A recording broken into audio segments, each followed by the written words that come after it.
El cine es composa de 3 elements bàsics que són projecció de les imatges, això d'aquí, animació de les imatges, que ara us ho ensenyaré, i la fotografia.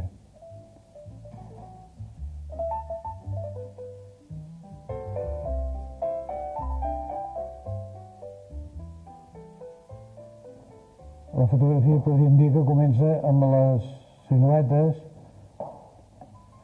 els fisionotraces, que eren unes siluetes més apurades, més acurades, més ben fetes, els daguerrotips, unes màquines que són els primers models de cada una de les càmeres, de les marques que són més emblemàtiques, Leica, Contax, Rolleiflex, etc. Fotografia estereoscòpica, i aquest raconet d'aquí està dedicat a la cronofotografia, que són la descomposició del moviment mitjançant fotografies que fan un anàlisi i després calia fer-ne una síntesi. Això és altra vegada, diguem-ne, la llavor del cine, l'embrió del cinema.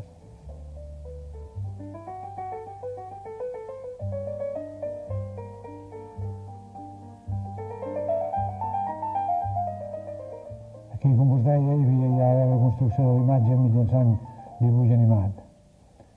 El fenequitoscopi de l'any 1832, el zootrop del 1834, després el praxinoscopi, que ara us l'ensenyo en un moment.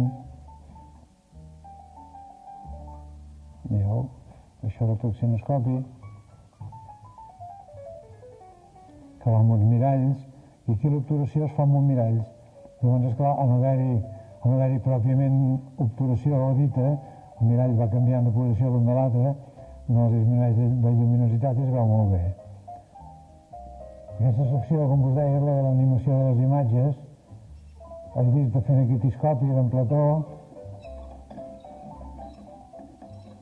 els altres fenequitoscopis, d'un disc que van amb un mirall,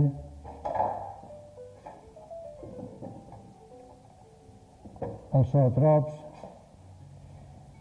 el zootrop de Marey,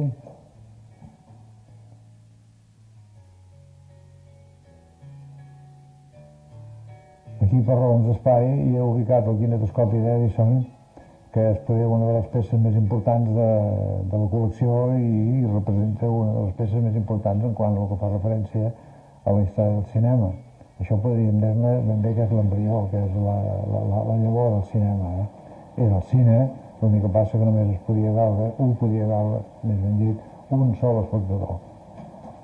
I del que es tractava era que es pogués projectar. Llavors, a partir d'aquí van néixer tota una recoterva d'inventors que van inventar un sistema que aquesta pel·lícula de l'Edison, o dels Lumière, en aquest cas Lumière, es pogués projectar. Un dels pioners va ser el Lumière, els que em van portar la Glòria i el gat a l'aigua, com se'n diu vulgarment. Van ser els Lumière, però n'hi ha hagut d'altres, com l'August Leprans, hi havia hagut el mateix Edison, hi havia hagut en Fritz Green, hi havia hagut en Bert, hi havia hagut l'Sklodowski, hi havia una llista pràcticament inacabable que van inventar el cine. El que passa que els Lumière van ser dels primers i amb un aparell que anava molt i molt bé. I a més, com que estaven introduïts a la Real Acadèmia de Ciències francesa i tenien una fàbrica de productes fotogràfics a Lyon, eren molt coneguts i van ser realment els que es van imposar. I amb raó, perquè dic, el seu aparat era molt ben fet, el seu aparell.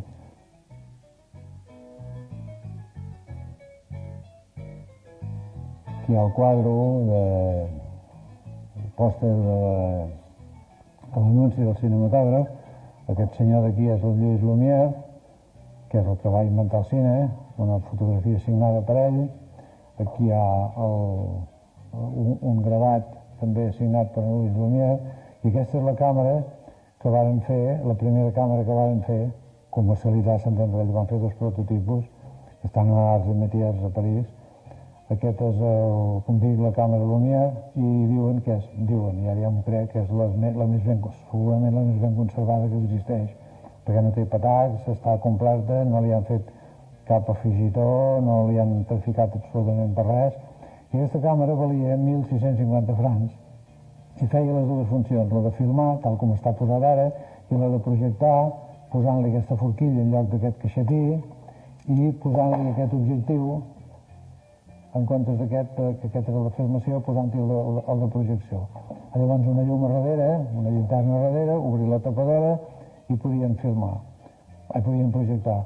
Llavors, com que això valia calés, van fer el primer projector model A, que només podia passar pel·lícula Lumière, que té una perforació per banda, i aquest, el model B, que podia passar ja pel·lícula Edison.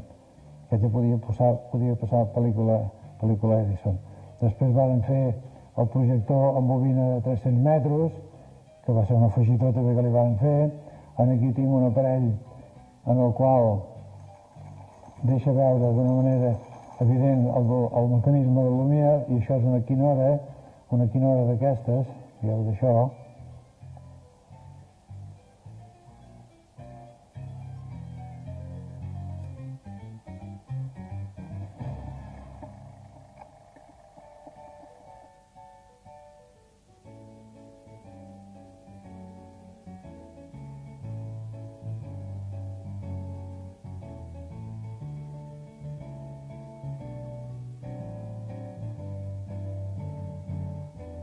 Hi ha una mostra de cada una de les, diguem-ne, marques més emblemàtiques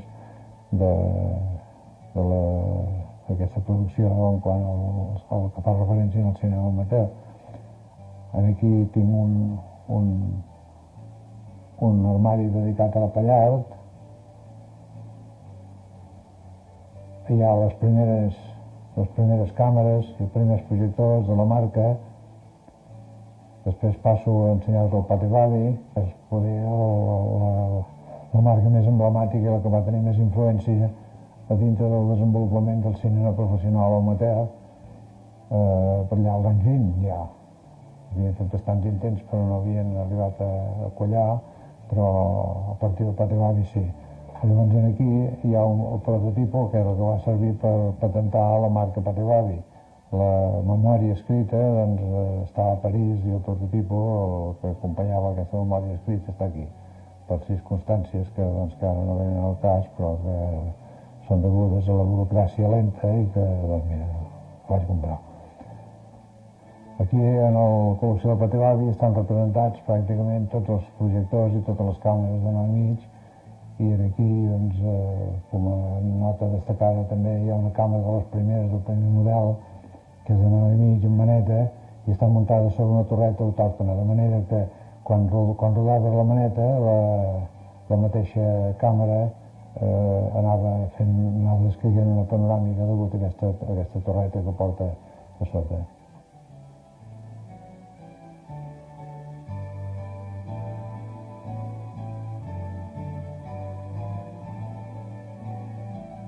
Aquí en aquesta secció, en aquesta sala, podríem començar per la bola xinesa de les al·lucinacions. Hi havia una espelma que sempre està vertical, posa-la com vulgui, sempre està vertical. Això és el que feien servir per contribuir a al·lucinar en els que fumaven òpio, en els fumadors d'òpio. I aquesta secció d'aquí, tot això, és la secció que jo anomeno de projecció de les imatges.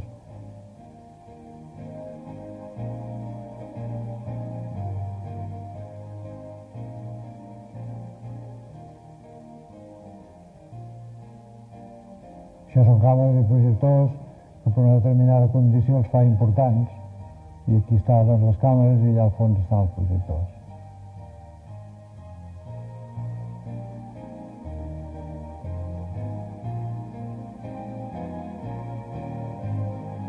Veiem aquí els trastos que jo em vaig construir quan era nano, que venia un home que feia cine en aquell poble, en un carromato, una espècie de saltimbanquis. Aquí li guardo dos trossets de pel·lícula, d'una pel·lícula que em va donar grossa, que ell ja no li servia per dolenta, i jo em vaig construir aquest aparatejo amb pinyons de bicicleta, trossos de troncs d'arbre, i això va funcionar. Això tenia jo 10 anys quan el vaig construir, quan el vaig començar a construir, i uns 12 quan el vaig acabar. Esclar, havia d'anar a jugar, havia d'anar a l'escola, havia de fer tot el que feien les altres mainades aquí al poble, els altres nens. Jo, a les hores de la nit, em dedicava a fer el projector. Vull dir, traguem-ho de les hores de son. Aquí en vaig fer un altre. Aquest el vaig començar que tenia 12 anys. Aquesta funcionava bastant més bé que no pas aquella, que era més perfeccionada. Vam anar a Barcelona amb el meu pare i em va comprar aquest tros de maquinària d'aquí, i a partir d'aquí, amb l'objectiu que hi ha d'aquella altra màquina, i amb trossos d'un camió que havia estavellat aquí amb un arbre, i pots de carn de conserva, una capsa de pastilles GABA per ventilador, un quadre de comandaments terrible, la mà de ben assortit, que moltes coses no servien per res, però feien bonic. Vaig construir aquest armatostre i aquest va funcionar bé. Aquest va funcionar molt bé, funcionava molt bé aquest. I més tard em vaig construir quan tenia 28 anys, que jo era casat i tenia dues noies, dues nenes petites. Vaig construir aquest per fer-los les primeres pel·lícules dels primers passos, els primers cops de cul a terra, els seus primers jocs, en fi, tots els jocs que pot fer una criatura i guardar-lo, observar-lo. I aquest va resultar que me'l vaig vendre per comprar-ne un altre fabricat a França. I el vaig tenir perdut durant tota una sèrie d'anys, i inclús alguna vegada havia somiat que l'havia trobat i un dia el vaig trobar. Ja feia 6 o 7 anys que va sortir Els Encants, i un xicot de Barcelona que comercialitzava una mica així amb aquestes coses de cine el va comprar i me'l va oferir pensant-se que era un prototip, i jo vaig tenir la sort de tornar-lo a adquirir. És la peça que m'ha fet més gràcia de trobar, de tornar-lo a trobar. De les peces que em fa més gràcia de tenir, evidentment, és aquest projecte que em vaig construir jo, però la peça que m'ha fet més il·lusió de tornar a trobar és precisament aquest projecte que jo m'havia fet i que m'havia vengut.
Aquí hi tenim una col·lecció, Déu-n'hi-do, està força ben artilladeta, d'aparells que són, diguem-ne, tenen una relació amb la imatge en moviment, però dedicada al nen, dedicada a la mainada, cosa que penso que és important perquè no hi ha cap museu que contempli precisament aquesta qüestió de tenir-li una atenció al nen. I aquí a Catalunya especialment vàrem tenir la gràcia, diguem-ne, no sé com ho diria jo, vam tenir l'encert, més que la gràcia, l'encert de construir projectors per als nens i que puguin ser manipulats per als nens. I a més amb dibuix animat. De manera que aquests projectors que hi ha aquí aproximadament són del 32 cap aquí, després del Cinenic 31, que el veurem a part, van ser fets a partir del 32 i van tenir una difusió, doncs, Déu-n'hi-do. I són projectors que són per al nen, però que puguin ser manipulats per al nen. I ara aquí en temps us ensenyaria tota una sèrie d'objectes que estan relacionats amb la imatge en moviment, però que cap d'ells no pot projectar. En canvi, a Catalunya van fer uns aparells que projectaven cine amb dibuix animat i, torno a repetir, manipulats per als nens, que això és molt important, haver tingut una atenció especial al nen, que el nen és el futur espectador i el futur cineasta de demà, el que realment estarà involucrat d'una manera total amb la imatge, involucrat, vull dir, la imatge avui dia doncs, és un dels elements de comunicació més importants que existeixen, i llavors el nen, a partir d'aquesta seva primera experiència amb un projector de cine, es troba molt més, diguem-ne, integrat en aquest món que després no li ha de ser got estrany durant el transcurs de la seva vida. Una espècie de motoscopi fet de cartró, el cinescop,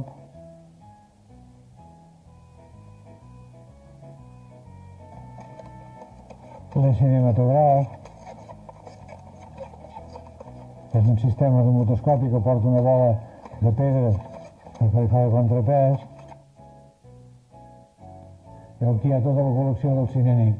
El Cinenic, quan va plegar, pràcticament em van regalar totes les existències que hi havia a la fàbrica i vaig muntar aquesta col·lecció que no pràcticament és única, no n'hi ha cap més, perquè és tot el que hi havia a la fàbrica. Hi ha patents, hi ha dibuixos originals, en fi, i és tot. Home, evidentment jo ho aprecio tot, perquè tot té la seva anècdota, tot té la seva història, tot té el que representa, tot és el que és. Però clar, si tinc d'anomenar una cosa, que hagi d'anomenar quelcom en especial, doncs us diria que és aquelles màquines que em vaig fer jo quan era petit. És el més entranyable per mi, allò que em vaig fer, que l'altre pots trobar-ho o no pots trobar-ho, però allò, esclar, allò que t'has fet tu és molt més, no sé com us diria, més íntim. És per apreciar-ho molt més perquè t'ho has fet tu i a més t'ho vas fer amb una edat que era molt tendre, que era molt jove, que era molt petit. Vull dir, llavors poder admeto que tingui més mèrit de que un nen de 10 o 12 anys hagi fet tots aquests trestos, totes aquestes coses que ja demostren una inclinació i un interès per tot el que és de la imatge en moviment, que seria això, el cinema.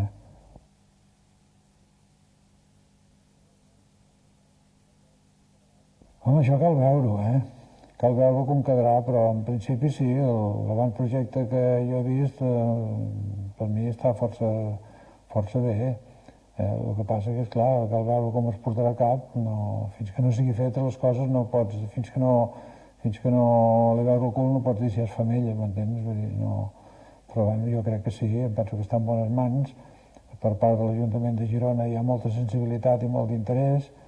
En fi, jo penso que sí. L'única cosa que en tinc por, jo sé que quedarà bé, jo sé que quedarà bé. L'única cosa que en tinc por és que no sigui inaugurat a la data que hauria de ser inaugurat, que és el 28 de desembre de l'any vinent del 95, perquè perdrem una ocasió única per aquesta efemèrides que podríem portar a cap i que es faran moltes coses a tot el món i sobretot a l'Europa de l'Oest i sobretot a França, Anglaterra, Alemanya i Itàlia faran unes commemoracions molt sonades i nosaltres tindríem l'ocasió de fer-ne una de molt sonada. De moment sembla que tot marxa, però, esclar, les coses de Palacio van despacio i em tinc una mica de por. Per a més, estic molt satisfet, tant per l'interès que han posat la gent que treballa en aquest aspecte, la gent de l'Ajuntament que treballa en aquest aspecte, com del propi alcalde, que hi tenen francament molt d'interès. He trobat molt bona receptibilitat, estic molt content.